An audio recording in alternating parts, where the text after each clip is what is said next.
Ibu bapa, saudara-saudari, umat beriman yang dikasihi Tuhan. Dari Rumah Studi Wisma Sang Penebus Yogyakarta, kami sajikan untuk Anda renungan Hari Raya Pentakosta. Marilah membuka hati dan batin kita untuk mendengarkan sabda Tuhan. Dalam nama Bapa dan Putra dan Roh Kudus. Amin. Semoga Tuhan beserta kita sekarang dan selama-lamanya. Inilah Injil Tuhan kita Yesus Kristus menurut Santo Yohanes. Dimuliakanlah Tuhan. Pada perjamuan malam terakhir, Yesus berkata kepada murid-muridnya, "Jikalau kamu mengasihi Aku, kamu akan menuruti segala perintahku.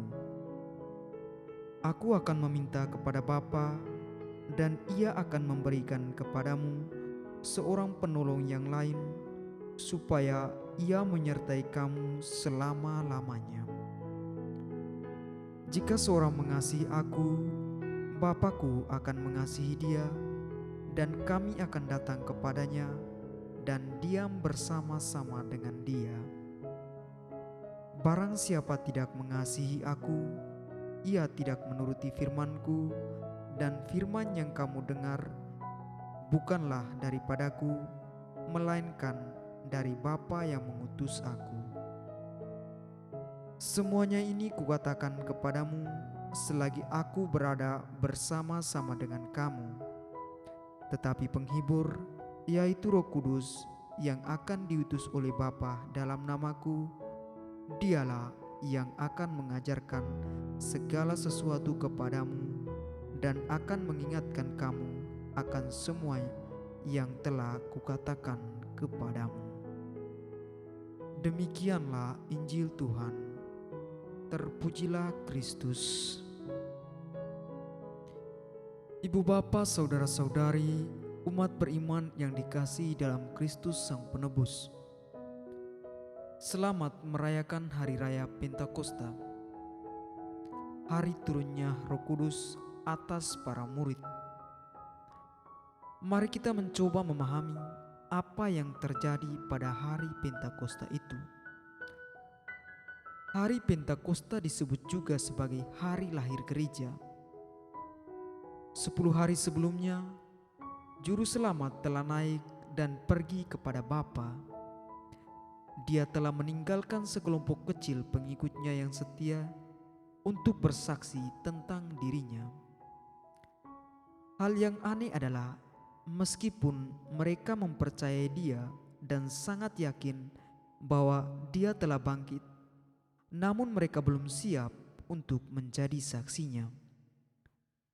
Mereka membutuhkan sesuatu yang lebih dalam memberikan kesaksian.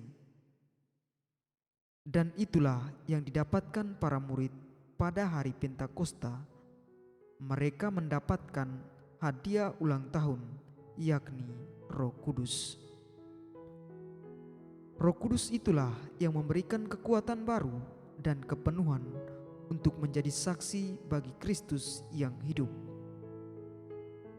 Kita mungkin pernah mendengar sebuah lagu dari band Padi yang berjudul Sang Penghibur.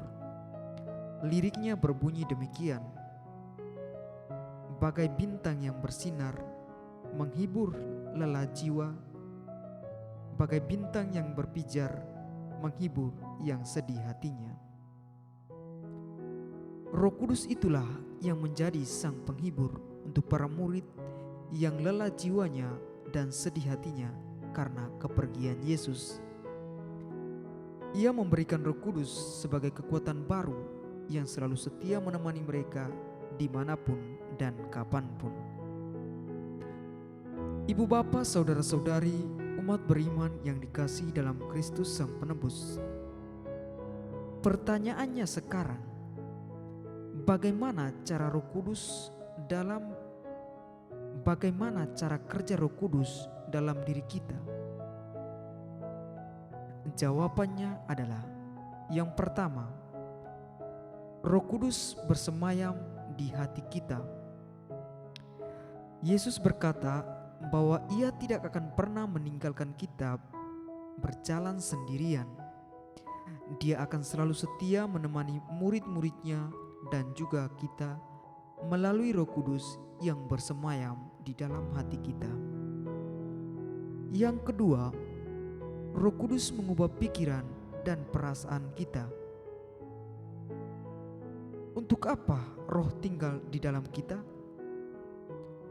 Roh bersemayam atau tinggal di dalam kita untuk mengubah pikiran dan perasaan kita yang negatif, seperti kebencian, perselisihan, kecemburuan, amarah, ambisi yang mementingkan diri, perselisihan, dan lain sebagainya, telah dibalikkan Tuhan melalui kehadiran Roh Kudus yang penuh dengan kasih, sukacita, damai sejahtera, kesabaran, kemurahan, kebaikan, kesetiaan, kelembutan, dan penguasaan diri. Dengan kata lain, ketika Roh Tuhan berdiam dalam diri manusia, Dia benar-benar mengubah cara berpikir dan perasaan kita. Terkadang kita sangat kaku dalam hubungan kita dengan Tuhan dan sesama. Itulah sebabnya Roh Kudus datang untuk mencairkan perasaan kita yang kaku dan pikiran kita yang tertutup. Roh datang untuk mencairkan hati kita yang beku, menghilangkan perasaan atau tindakan kasar kita, dan untuk mengatasi rasa takut kita untuk mencintai lagi. Sedangkan poin yang ketiga adalah Roh Kudus membantu kita untuk terhindar dari dosa. Kita manusia terkadang tidak mau untuk mengakui kesalahan kita. Ada dua alasan mendasar, yakni yang pertama, kita menikmati dosa-dosa kita, dan kedua, kita malu dengan dosa-dosa kita dan lebih suka agar tidak ada yang mengetahuinya. Itulah sebabnya kita membutuhkan Roh Kudus.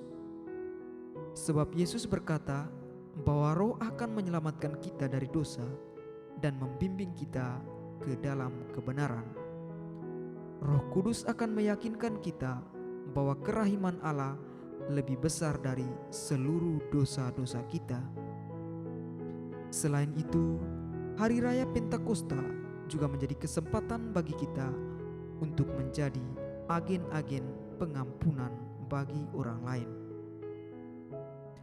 Ibu bapa, saudara-saudari, umat beriman yang dikasihi dalam Kristus Sang Penebus, Roh Kudus bekerja bukan dengan cara yang lembut dan halus, akan tetapi Roh Kudus bekerja dengan cara yang kuat dan energik.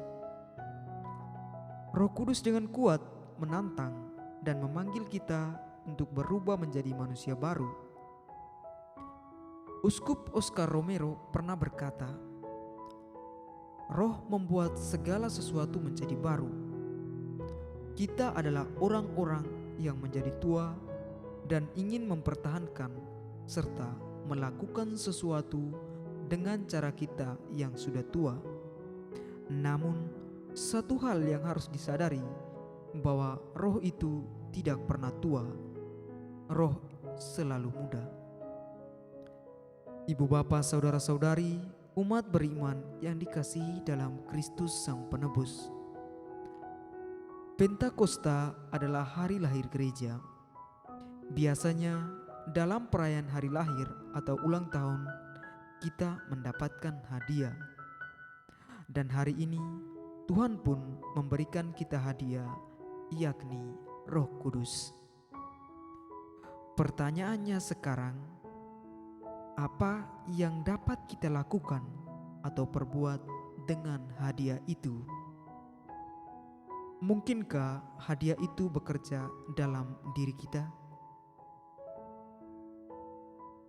Amin. Marilah kita berdoa. Allah Bapa di dalam kerajaan surga, Engkau telah menghadirkan Roh Kudus-Mu ke atas diri kami masing-masing. Semoga Roh Kudus-Mu itu selalu menjiwai diri kami, agar selalu menghadirkan kasih, memahami diri-Mu dan sesama kami, memperoleh kebijaksanaan, keadilan, dan harapan. Dengan kehadiran Roh Kudus-Mu, itu pula kami dimampukan untuk menjadi saksi penebusan-Mu yang berlimpah-limpah. Amin. Dalam nama Bapa dan Putra dan Roh Kudus. Amin.